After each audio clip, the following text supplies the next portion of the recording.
പിതൃലോകം ഒരു സൂക്ഷ്മ ലോകമാണ്. അതായത് ആ എനർജി പെട്ടെന്ന് അവർക്ക് അറ്റാച്ച്മെന്റ് ഉള്ള ആളുകളിൽ നിന്ന് വിട്ടുപോവുകയില്ല. സ്ഥൂല ലോകത്തുള്ള നിയമങ്ങളല്ല സൂക്ഷ്മ ലോകത്തുള്ളത്. അവർക്ക് ഈ അഞ്ചിന്ദ്രിയങ്ങളുടെ സഹായമില്ലാതെ അല്ലെങ്കിൽ സ്പേസിന്റെ ഒരു തടസ്സമില്ലാതെ വളരെ പെട്ടെന്ന് തന്നെ ചിന്തയുടെ വേഗത്തിൽ സഞ്ചരിച്ച് നമ്മളിലേക്ക് കണക്റ്റഡ് ആകാൻ സാധിക്കും. മരിച്ചു കഴിയുമ്പോൾ 24 മണിക്കൂർ കഴിഞ്ഞാലും അതിനകത്ത് പൂർണ്ണമായ ജീവനോടെ നിലനിൽക്കുന്ന സെല്ലുകൾ കൂടെ ചേർത്താണ് നമ്മൾ അതിനെ ദഹിപ്പിക്കുന്നത്. ആചാരങ്ങൾക്ക് പിന്നിലുള്ള മാനസികാവസ്ഥയും ആ ആചാരങ്ങൾക്ക് പിന്നിലുള്ള അറ്റാച്ച്മെന്റും ആണ് പലപ്പോഴും ഈ കണക്ഷനെ നിലനിർത്തുന്നത്. നമ്മുടെ ഒരു ദിവസമല്ല പിതൃക്കളുടെ ഒരു ദിവസം എന്ന് പറയുന്നത്. അതുകൊണ്ടാണ് 3 തലമുറകൾക്ക് നമ്മൾ ശ്രാദ്ധമൂട്ടുന്നത്. വെറും 3 വാക്കുകൾ കൊണ്ട് 3 തലമുറകളെ ഓർക്കുവാൻ നമുക്ക് സാധിക്കും. ആത്മാവിന് നമ്മൾ കൊടുക്കുന്ന ഭക്ഷണം ഒരു രീതിയിലും സ്വീകരിക്കാൻ കഴിയില്ല. ആ ഓരോ ഓർമ്മയും ഓരോ കണക്ഷൻ ആകുവാനുള്ള സാധ്യതയുണ്ട്. സ്വപ്ന രൂപത്തിൽ അല്ലെങ്കിൽ നമ്മുടെ ഉള്ളിലേക്ക് ഫ്ലാഷ് ചെയ്യുന്ന ഒരു തോട്ടായിട്ട്, ഒരു ചിന്തയായിട്ട് ഒക്കെ പിതൃക്കളിലോടുള്ള ഈ കണക്ഷൻ നമുക്ക് ഉപയോഗിക്കാൻ സാധിക്കും.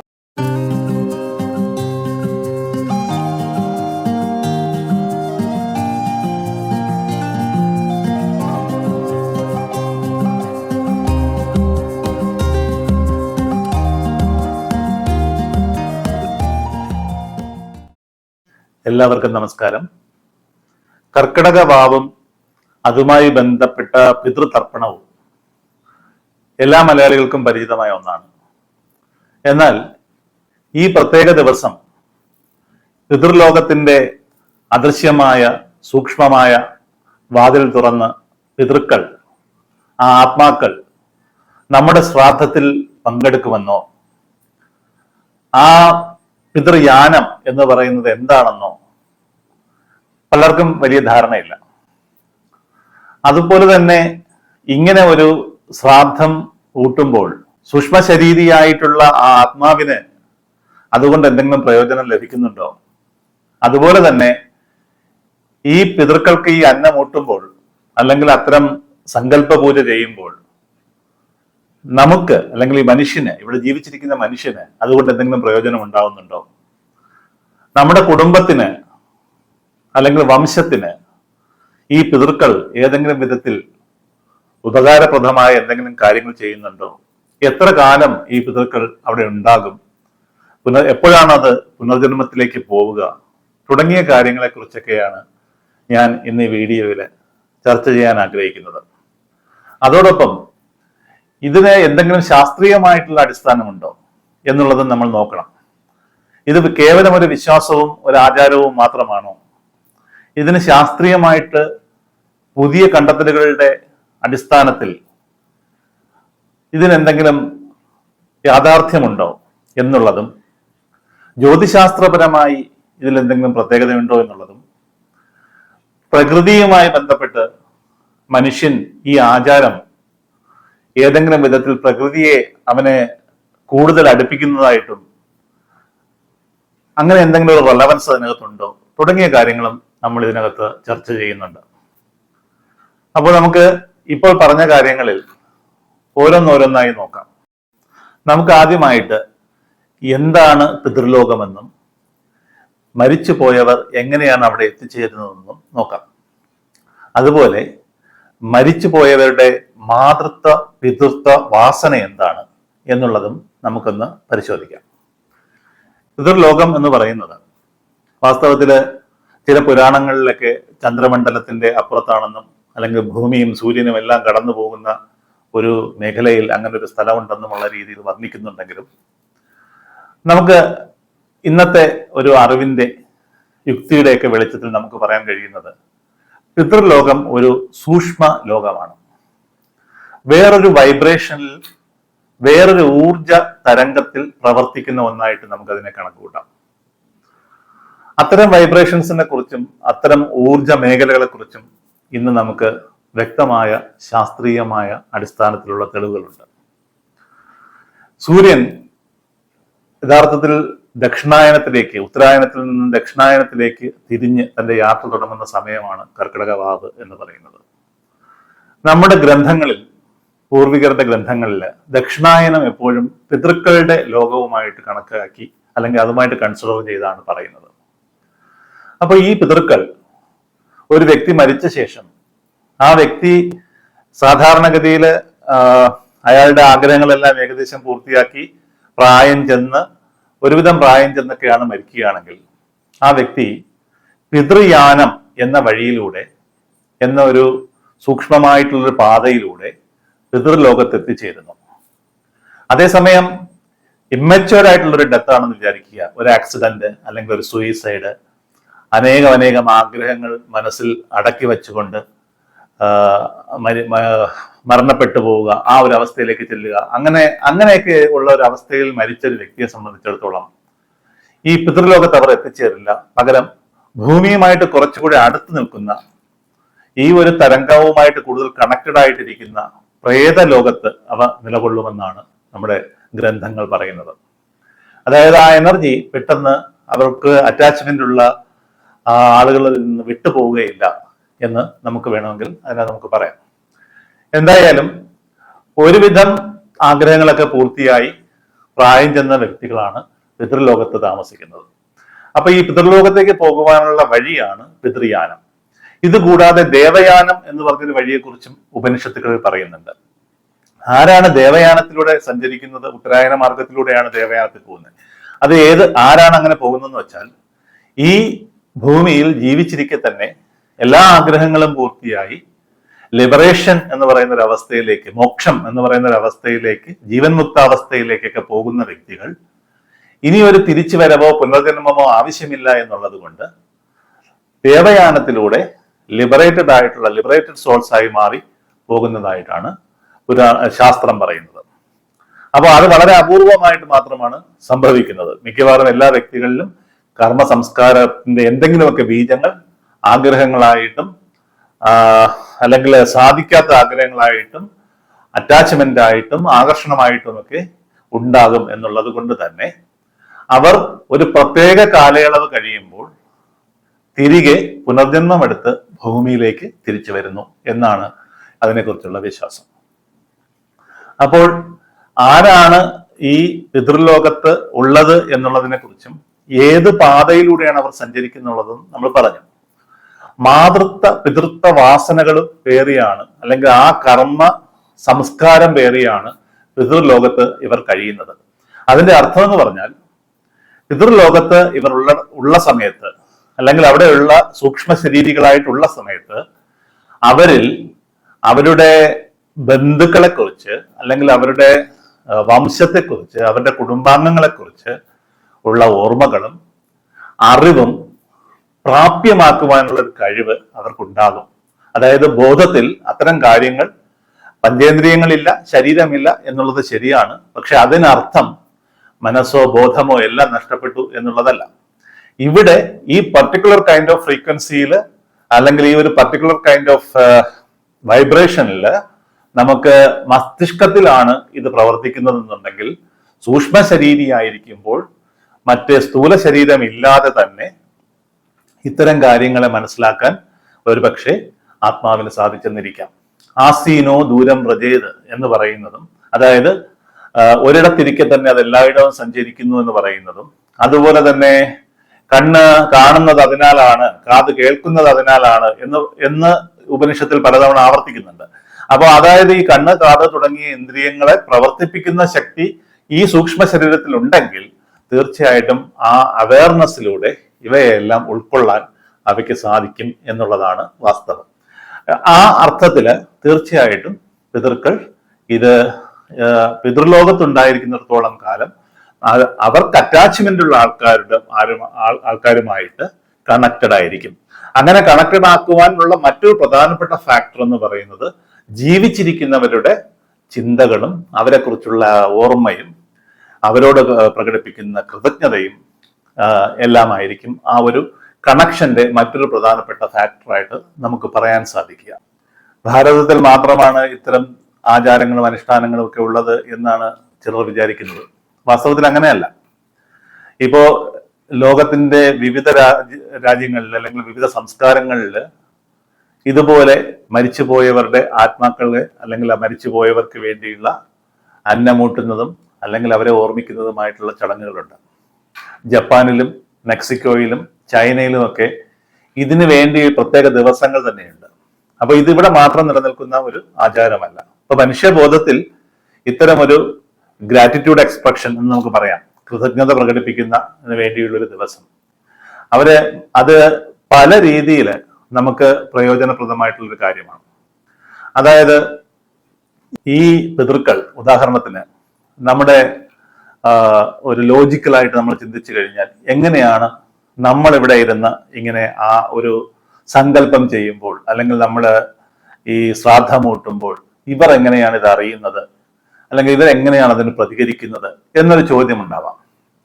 അവിടെ നമ്മൾ ആലോചിക്കേണ്ട ഒരു കാര്യം, സ്ഥൂല ലോകത്തുള്ള നിയമങ്ങളല്ല സൂക്ഷ്മ ലോകത്തുള്ളത്. ഇത് നമുക്കിപ്പോൾ വളരെ നന്നായിട്ട് അറിയാം.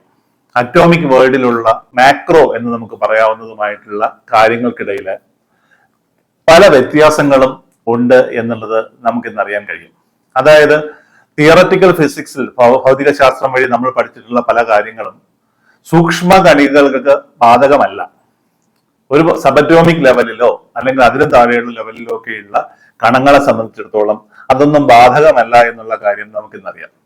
അതുപോലെ തന്നെ സൂക്ഷ്മ ശരീരികളായിട്ടുള്ള ആളുകളെ സംബന്ധിച്ചിടത്തോളം, അതായത് പിതൃക്കൾ സൂക്ഷ്മ ശരീരികളാണ്, അവർക്ക് ഈ അഞ്ചേന്ദ്രിയങ്ങളുടെ സഹായമില്ലാതെ അല്ലെങ്കിൽ സ്പേസിന്റെ ഒരു തടസ്സമില്ലാതെ വളരെ പെട്ടെന്ന് തന്നെ ചിന്തയുടെ വേഗത്തിൽ സഞ്ചരിച്ച് നമ്മളിലേക്ക് കണക്റ്റഡ് ആകാൻ സാധിക്കും എന്ന് നമുക്ക് വിശ്വസിക്കാൻ കഴിയും.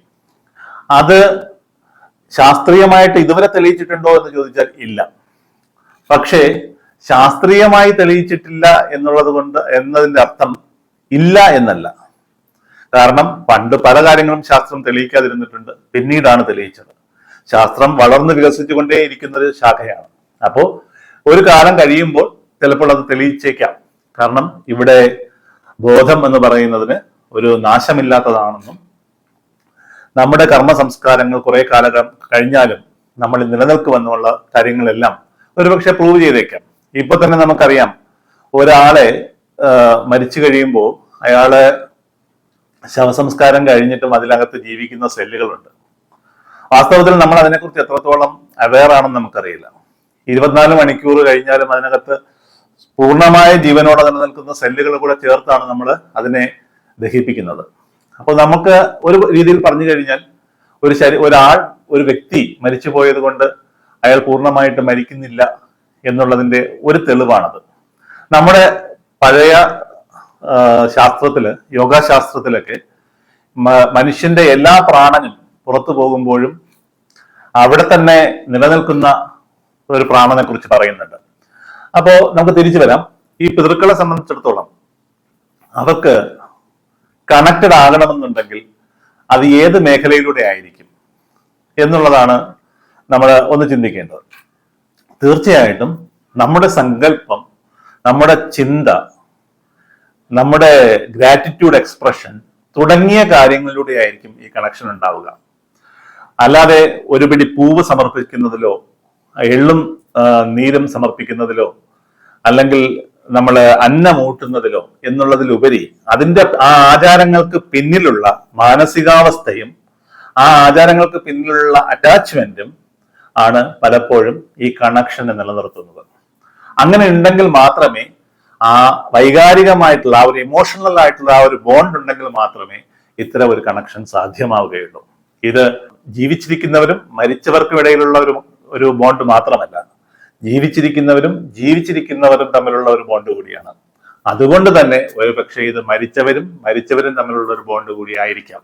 നമുക്കതിനെക്കുറിച്ച് ഇപ്പോൾ പറയാൻ കഴിയില്ല. എന്തായാലും ഇപ്പോ ആ രീതിയിൽ ഒരു കണക്ഷൻ ഉണ്ടാകുന്നെങ്കിൽ നമ്മുടെ സങ്കല്പം, നമ്മുടെ ചിന്ത ആ പ്രത്യേക ദിവസം എത്രത്തോളം വർക്ക്ഫുൾ ആയിട്ട് അവരെ പ്യൂരിഫൈ ചെയ്യും എന്നുള്ളതാണ് ഇതിന്റെ പിന്നിലുള്ള ഒരു രഹസ്യം എന്ന് പറയുന്നത്. നമ്മുടെ ആചാര്യന്മാർ ഇതിന് ഇത്രത്തോളം പ്രാധാന്യം നൽകിയതും അത്തരമൊരു സോളിനെ പ്യൂരിഫൈ ചെയ്യുവാനുള്ള ഒരു മെത്തേഡായിട്ട്, അല്ലെങ്കിൽ കൂടുതൽ അതിനെ പുനർജന്മത്തിലേക്ക് പോകുവാനായി തയ്യാറെടുക്കുന്ന വിധത്തിൽ മുന്നോട്ട് കൊണ്ടുപോകാനുള്ള ഒരു മെത്തേഡായിട്ടായിരിക്കാം, ഒരു ആചാരമായിട്ടായിരിക്കാം ഇതിനെ കണ്ടെത്തിയിരിക്കുന്നത്. മറ്റൊരു കാര്യം കൂടെ നമ്മൾ മനസ്സിലാക്കുക. അതായത് സാധാരണഗതിയിൽ നമ്മുടെ ഒരു ദിവസമല്ല പിതൃക്കളുടെ ഒരു ദിവസം എന്ന് പറയുന്നത്. നമ്മുടെ 24 മണിക്കൂറുകളല്ല പിതൃക്കളുടെ 24 മണിക്കൂർ. അതായത് നമ്മുടെ 30 ദിവസം ചേരുമ്പോഴാണ് അവരുടെ ഒരു ദിവസം എന്ന് പറയുന്നത്. അതായത് ഒരു 24 മണിക്കൂർ എന്ന് പറയുന്നത്. അപ്പോ ഒരു കൃഷ്ണപക്ഷവും ഒരു ശുക്ലപക്ഷവും ചേർന്നപ്പോൾ മാത്രമേ അവർക്ക് ഒരു ദിവസം ആവുന്നുള്ളൂ. അതുകൊണ്ടാണ് 3 തലമുറകൾക്ക് നമ്മൾ ശ്രാദ്ധമൂട്ടുന്നത്. 3 തലമുറകൾക്ക് ശ്രാദ്ധമൂട്ടുവാനായി നമ്മൾ 3 മന്ത്രങ്ങളാണ് ഉപയോഗിക്കുന്നത്. വെറും 3 വാക്കുകൾ കൊണ്ട് 3 തലമുറകളെ ഓർക്കുവാൻ നമുക്ക് സാധിക്കും. ഒന്നുകൂടെ ശ്രദ്ധിക്കുക. 3 വാക്കുകൾ, 3 പദങ്ങൾ. ആ 3 പദങ്ങളുടെ ഉച്ചാരണത്താൽ 3 തലമുറകളിലേക്ക് കണക്റ്റഡ് ആകുവാൻ നമുക്ക് സാധിക്കുന്ന ഒന്നാണ് ഈ ചടങ്ങെന്ന് പറയുന്നത്. ഓം പിതൃഭ്യോം നമഃ, ഓം പിതാമഹേഭ്യോം നമഃ, ഓം പ്രപിതാമഹേഭ്യോം നമഃ. ഇങ്ങനെ 3 മന്ത്രങ്ങൾ, 3 തലമുറകൾ. അപ്പോൾ നിങ്ങൾ ഒരു പക്ഷേ സംശയിച്ചേക്കാം, ഈ എൻ്റെ അച്ഛൻ്റെ അച്ഛൻ്റെ അച്ഛൻ ഇപ്പോഴും പിതൃലോകത്തുണ്ടോ, പുനർജന്മം എടുത്തില്ലേ, അപ്പൊ ഇത്രയും വലിയ കാലയളവിൽ പിതൃക്കൾ അവിടെ ഉണ്ടോ എന്ന് ചോദിച്ചാൽ അതിന്റെ മറുപടിയാണ് ഞാൻ നേരത്തെ കാലഗണനയിൽ പറഞ്ഞത്. നമ്മുടെ ഒരു മാസമാണ് അവരുടെ ഒരു ദിവസം എന്ന് പറയുന്നത്. ആ ഒരു വ്യത്യാസത്തെക്കുറിച്ച് വളരെ വിസ്തരിച്ച് നമ്മുടെ ഗ്രന്ഥങ്ങളിൽ പറഞ്ഞിട്ടുണ്ട്. ഞാനിപ്പോൾ അതിലേക്ക് പോകുന്നില്ല. അപ്പോൾ പിതൃക്കളുടെ ഈ വാസം, അപ്പോൾ 3 തലമുറകളിലുള്ളവരെ നമ്മൾ 3 മന്ത്രങ്ങളിലൂടെ ഓർക്കാൻ കഴിയുന്ന ഒരു ദിവസമായിട്ട് കൂടി നമുക്കിതിനെ കണക്കാക്കാം.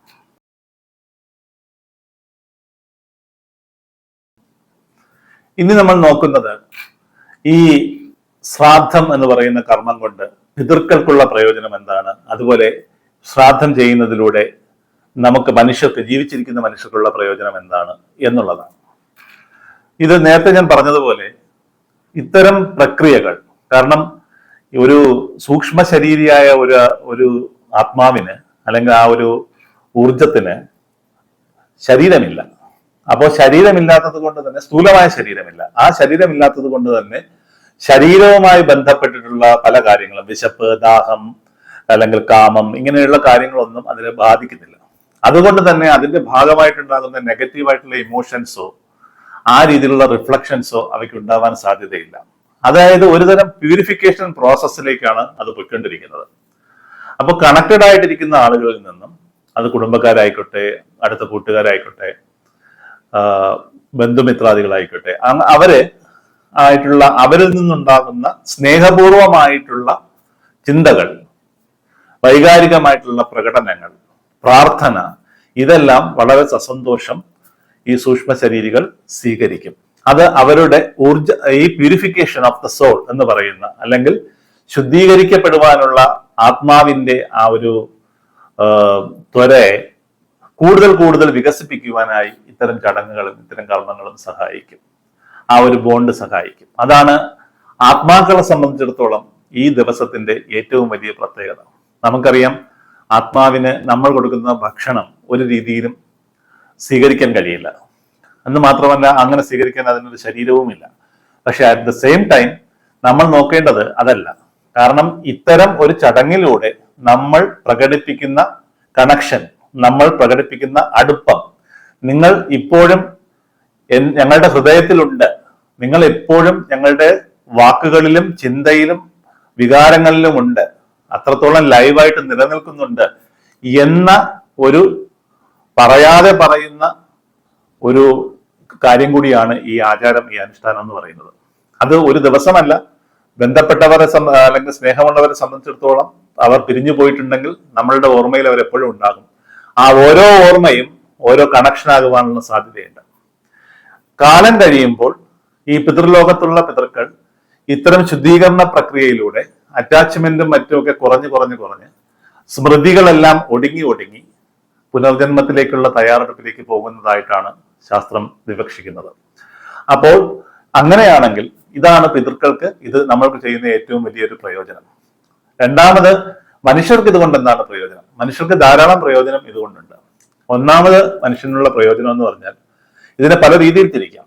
ഒന്ന്, ഇത്തരമൊരു കണക്ഷൻ നമുക്ക് ഒരു ഗാർഡിയൻ ഏഞ്ചലിന്റെ അല്ലെങ്കിൽ ഒരു കാവൽ മാലാഖയുടെ ഒരു കവചത്തിന്റെ ശക്തിയോടുകൂടി പിതൃക്കളെ നമ്മുടെ കൂടെ നിർത്തുവാനായിട്ട് സഹായിക്കുന്നു എന്നുള്ളതാണ്. അതായത് എങ്ങനെയാണ് പിതൃക്കൾ നമ്മളിലേക്ക്, നമ്മുടെ ജീവിതത്തിലെ സംഭവത്തിലേക്ക് ഇടപെടുക? അവയ്ക്ക് ഡയറക്റ്റ് ആയിട്ട് വന്ന് ഇടപെടാൻ പറ്റില്ല.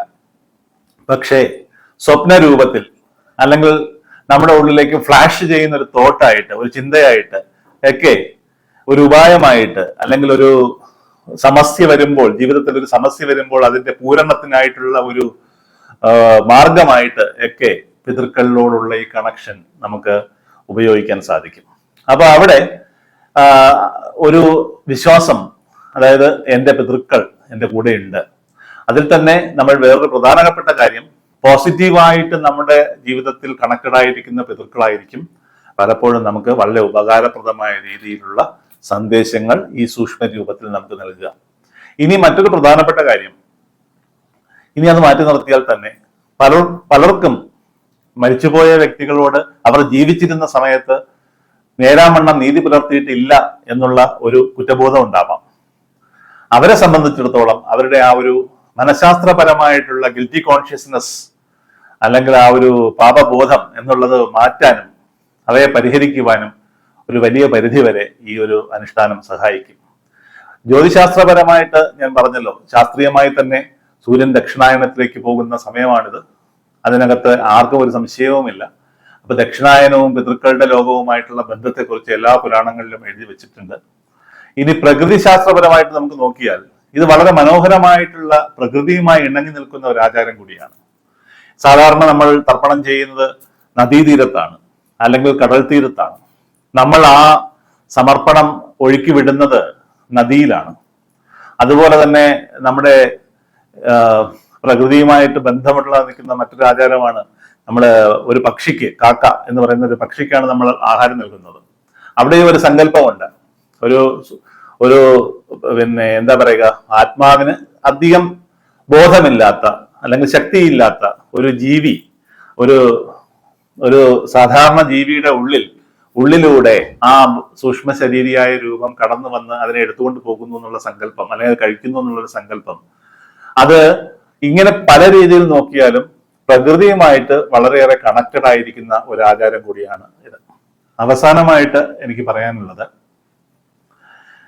ഇത് ഒരു വിശ്വാസം എന്നതിലുപരി, വിശ്വാസമോ അന്ധവിശ്വാസമോ ആയിക്കൊള്ളട്ടെ, ഏതൊരു കാര്യവും ശാസ്ത്രീയമോ അശാസ്ത്രീയമോ ആയിക്കൊള്ളട്ടെ, അത് നമ്മുടെ മനസ്സിന് സമാധാനം നൽകുന്നുണ്ടോ, അത് നമ്മളിൽ ഒരു ശാന്തി, അതിനുശേഷം, ആ ചടങ്ങിന് ശേഷം നമുക്കൊരു ശാന്തി ലഭിക്കുന്നുണ്ടോ എന്നുണ്ടെങ്കിൽ നമ്മളത് ഫോളോ ചെയ്യുക തന്നെ വേണം. പിതൃക്കളെ കുറിച്ച് ഓർക്കുവാനും കൃതജ്ഞതയുടെ സന്ദേശങ്ങൾ അവർക്ക് അയക്കുവാനും കഴിയുന്ന ഒരു ദിവസമെന്ന രീതിയിൽ ഇതാർക്കും ചെയ്യാവുന്നതാണ്. അതിനകത്ത് ഏതെങ്കിലും ഒരു മതത്തിന്റെയോ ജാതിയുടെയോ ഒരു ഭേദം ഉണ്ടാവേണ്ട കാര്യമില്ല.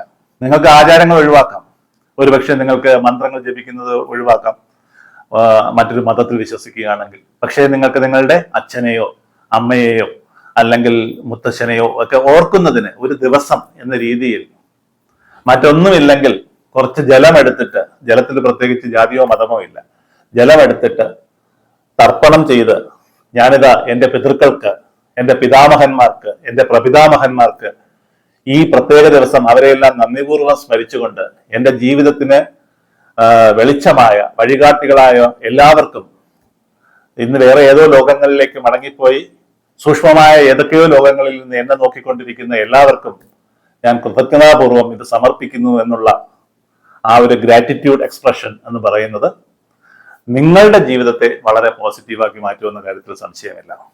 അത് മനുഷ്യന് മാത്രം, ഒരുപക്ഷെ മറ്റു ജീവികൾക്കൊന്നുമില്ലാത്ത മനുഷ്യന് മാത്രം കൂടുതൽ നിറവിലേക്ക്, കൂടുതൽ സാധ്യതകളിലേക്ക് മുന്നോട്ട് പോകുവാനുള്ള ഒരു കാര്യമായിട്ട് കണക്കാക്കിയാൽ ഇതൊരു അന്ധവിശ്വാസം എന്നതിലുപരി, അല്ലെങ്കിൽ ഒരു അന്ധവിശ്വാസം എന്ന ആ ഒരു തെറ്റായ ധാരണയിൽ നിന്ന് മാറി ഏതൊന്നിനും അകത്തും ഉള്ള നന്മ കണ്ടെത്തി മുന്നോട്ട് പോകുക എന്നുള്ളതാകാം നമ്മുടെ എല്ലാവരുടെയും ലക്ഷ്യം.